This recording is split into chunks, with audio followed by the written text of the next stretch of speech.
banyak sekali yang membahas tahun 2023 menjadi tahun resesi.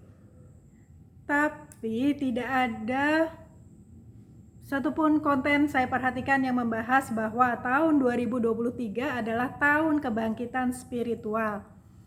Mengapa demikian? Mari kita lihat bersama-sama Pace tahun 2023 yang dikenal dengan tahun atau Water Rabbit Year. Halo, bersama Yorita dari Mirai People Development Consultant, konsultan pengembangan pribadi dan bisnis berdasarkan ilmu Pace. Oke, sekarang kita lihat Pace tahun 2023. Di konten sebelumnya sudah ada ya solusi untuk tahun 2023. Nah, sekarang dan permintaan teman-teman minta di breakdown supaya lebih detail lagi. Oke, berarti akan saya breakdown. Sekarang kita lihat di this one ya. Ini Pace tahun 2023. Nah, kita lihat bersama bahwa kalau di Pace untuk melihat peluang atau uang kayak gitu ya dilambangkan dengan DW, direct wealth atau indirect wealth. Kita lihat bahwa direct wealth dan indirect wealth-nya ada di kolom jam dan di kolom hari. Nah, direct wealth ya kan? Indirect wealth. Jadi di kolom jam dan di kolom hari. Di kolom jam dan di kolom hari itu melambangkan diri kita sendiri. Oke, kalau di kolom jam itu melambangkan ide-ide kita, ya. Sementara kalau di kolom hari itu menggambarkan diri kita. Nah, mengapa disebut bahwa tahun 2023 saya katakan adalah tahun kebangkitan spiritual? Karena kita lihat bersama ini elemen in waternya di kolom jam, ya kan? Kolom jam ini kita lihat di kolom jam dan di kolom hari itu ada elemen yin fire, terutama di kolom jam elemen yin fire-nya sangat kuat. Nah, elemen yin fire itu apa? Elemen yin fire itu yin fire sendiri dilambangkan sebagai lilin, ya kan, nyala lilin. Nah, lilin itu fungsi lilin apa sih? Fungsi lilin itu kan untuk menerangi sekitarnya ya. Jadi bisa dikatakan bahwa elemen yin fire ini ciri utamanya adalah menginspirasi. Jadi akan banyak produk-produk ya, akan banyak produk-produk yang bisa dikatakan menjual kayak gitu. Arahnya nanti kepada produk ataupun konten ya, yang arahnya adalah bisa menginspirasi orang lain kayak gitu. Entah itu pengalaman, dan yang akan lebih didengar adalah based on pengalaman pribadi ya. Sudah dilihat kan tadi lambang DW dan IW-nya ada di jam dan di kolom hari. Jadi lebih banyak mengarah kepada produk yang based on pengalaman kita kayak gitu. Nah, mengapa dikatakan itu kebangkitan spiritual kayak gitu? Karena kita nanti akan melihat banyak sekali berita-berita ya, berita ataupun konten di YouTube, di Instagram kayak gitu yang arahnya kepada spiritualitas. Nah, apa sih spiritualitas itu? Spiritualitas itu lebih kepada mencari makna ya, mencari makna dan tujuan hidup kita. Itu. Jadi fokus kepada personal journey. Fokus pada personal journey dalam mencari makna dan tujuan hidup kita. Seperti itu. Itu nanti akan banyak sekali teman-teman temui. Dan nanti bisnis pun akan arahnya ke sana. Kayak gitu. Jadi lebih kepada ciri-ciri orang yang mengalami kebangkitan spiritualitas atau ciri-cirinya itu konten atau produknya kayak gitu ya, itu nanti yang seperti apa kayak gitu. Nah, itu kita ngarahnya kepada, kita melihatnya kepada ciri-ciri kebangkitan spiritual. Ciri-ciri ada banyak ya ciri-ciri kebangkitan spiritual, tapi ini saya sebutkan ada 6 mungkin. Oke, yang pertama adalah menjadi otentik kayak gitu. Jadi kita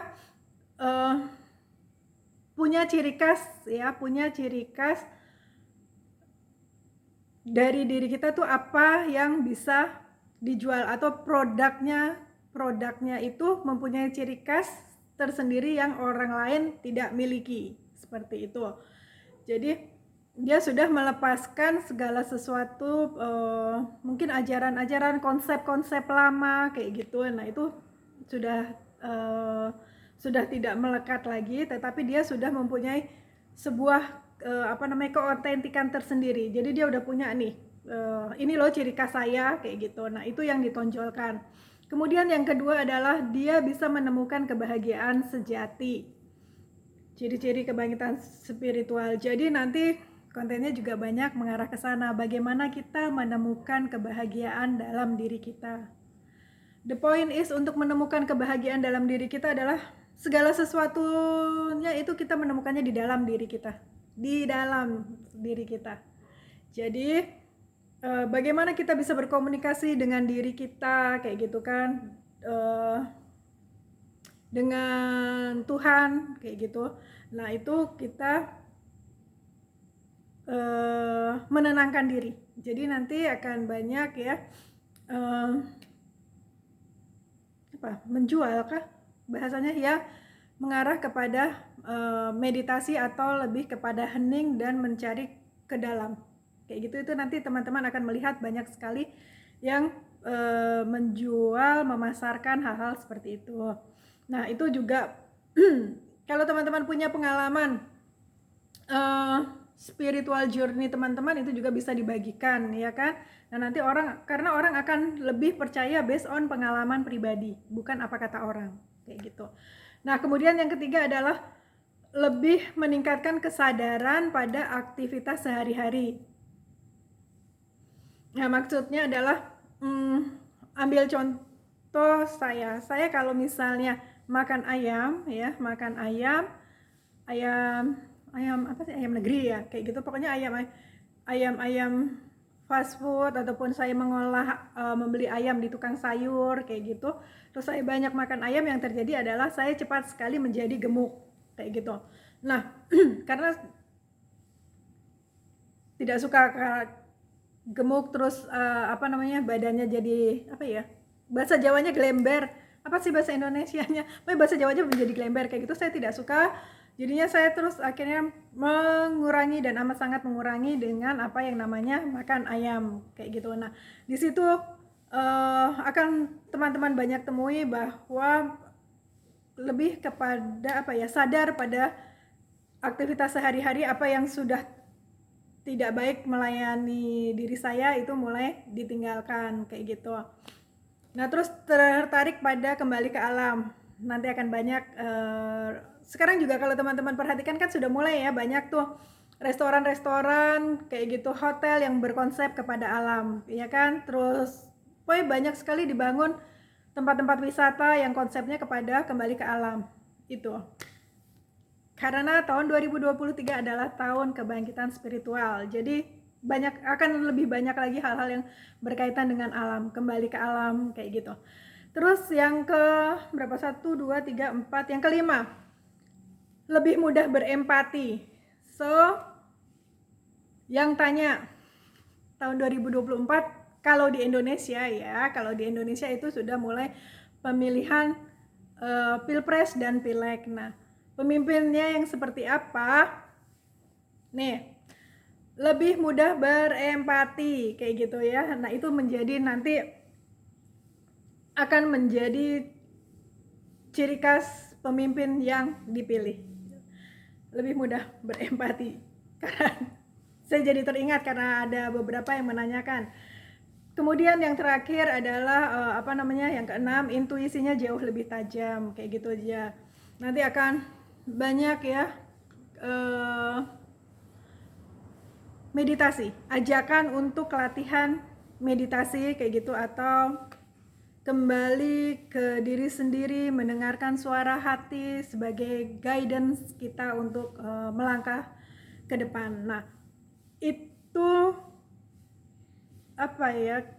poin kayak gitu ya. Itu poin yang bisa dikatakan nanti di tahun 2023 akan mengalami perkembangan yang cukup signifikan, cukup cepat. Nah, kalau teman-teman mau berbisnis kayak gitu, dan dari ciri-ciri kebangkitan spiritual tadi yang 6 tadi saya sebutkan, teman-teman ada yang ngerasa klik kayak gitu, monggo silahkan, itu bisa digarap menjadi sebuah bisnis juga. Jadi tergantung bagaimana teman-teman mengolahnya, itu mengemasnya menjadi suatu hal yang menarik. Karena nanti ya, itu nanti kita menjadi bahasan berikutnya, tapi sekilas dikatakan bahwa yang diinginkan pasar itu adalah sesuatu yang menarik. Jadi lebih kepada kemasan. Nah, monggo teman-teman sekalian mengemas itu semenarik mungkin dan dijual dan dipasarkan, dan semoga semuanya berhasil, berjalan baik. Tidak usah mengkhawatirkan resesi, tapi lebih berpikir kepada diri kita sendiri ya, diri kita sendiri maunya bagaimana, maunya berkembang ke arah mana, dan jangan pernah berpikir atau mempunyai victim mentality. Kita harus mempunyai mental sebagai pemenang. Itu modal awal untuk memasuki tahun 2023. Terima kasih, semoga video ini membantu teman-teman. Terima kasih sekali juga untuk yang support, untuk yang like dan komen kayak gitu, atau mungkin langsung direct message di IG-nya Mirai Yorita kayak gitu. Terima kasih sekali untuk semua supportnya. Sampai bertemu di video selanjutnya.